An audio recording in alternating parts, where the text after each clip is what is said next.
My name's James Ray from Readale here. Yeah, and I'm Ben Ray from Readale also. We've been on the farm here together for the last couple of years, milking 350 cows. We have about 153 hectare dairy platform and an 80 hectare runoff just across the road. We look down the regenerative path for farming, so we try to look after the cows and let nature take its course to a degree. Been purely pastoral farm as much as we can, reducing our need for supplement feeds and buying feeds. I'm Jeff, James and Ben's father. We've been here, I grew up here, and I think my parents started farming here in '56, and sheep and beef primarily all those years, and then like about 11 years ago we bought this property next door and went dairying. Over the last sort of 4 or 5 years, we started looking at options for wintering of cows on the farm. The more we dove into composting barns and dairy farming, the more tied into our farming philosophy in terms of the regenerative side of things. I've got beautiful compost here, and it's a great product putting on our pastures and helping boost nutrients in the farm. As a byproduct of also having somewhere to house the cows. One of the reasons we went with Smart Shelters sheds is there's no poles in the middle, so it makes tilling the sawdust a lot easier. And when you got a rookie in the tractor, sometimes they hit the poles, so it's much easier without poles in the middle. And also the roof fabric doesn't let the sun through, so the cows stay cool in the heat and warm in the cold. We farm in West Otago, just below the Blue Mountains here, and the climate can vary quite a lot. In the winter it can get very cold, and we do have some significant snowfalls, like we had last year. Probably had about a foot of snow, and the shed was a lifesaver. Saved our paddocks, the cows were warmer, and the shed held up to it easily. The cows just huddled in and they were happy and warm with the warm sawdust underneath.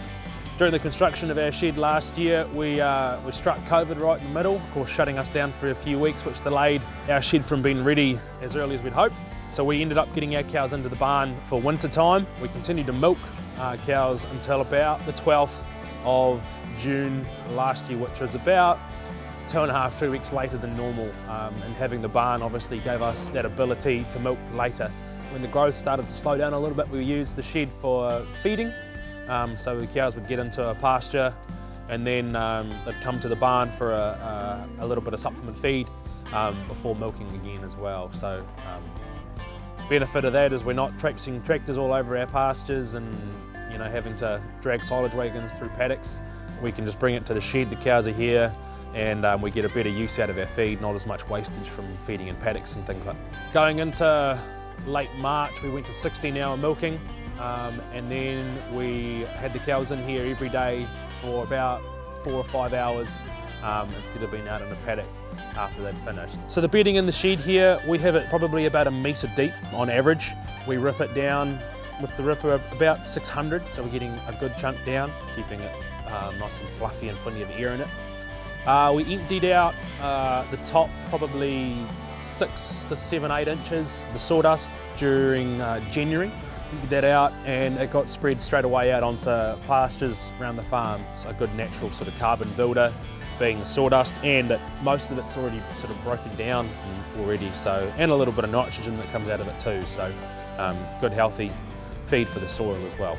With the shed we're able to milk a little longer than we normally would. It just gives us that extra time to pay off the shed, help get rid of that mortgage. So it's quite good in that aspect as well.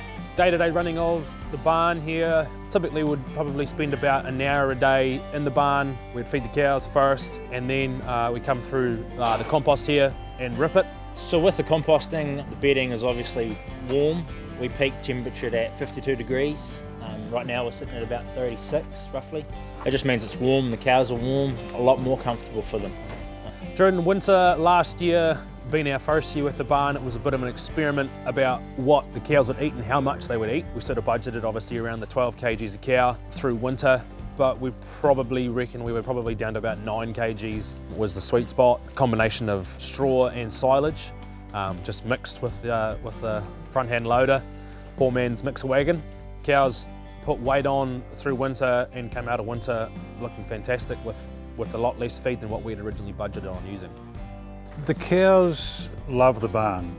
We would put them out to the paddock after milking and then send them back towards the barn and often by the time they figured out where they were going, they would be trotting. The one thing about the composting barn, maybe versus a concrete stalled barn in terms of exercise, a bit of energy expended to actually walk through the compost after it's ripped. But in terms of their comfort, they love the barn. Their condition, much easier to manage and control, much easier to feed them well. Because I mean, feed's a huge cost. If you're tramping a third of all feed into the ground outside, it makes this pretty attractive. And how do you monetize that? It's value, you know. It's value for putting this up for us. So, you know, I struggle to think about going back to wintering cows that way now, for a variety of reasons. For, you know, pasture, animal comfort and ability to feed them, and also feed them economically. So different with a barn, so different. And so our costs of wintering, while there's a capital cost to put this up, it's night and day in terms of how you look after animals. We can manage them so much better in here than we could on a brassica.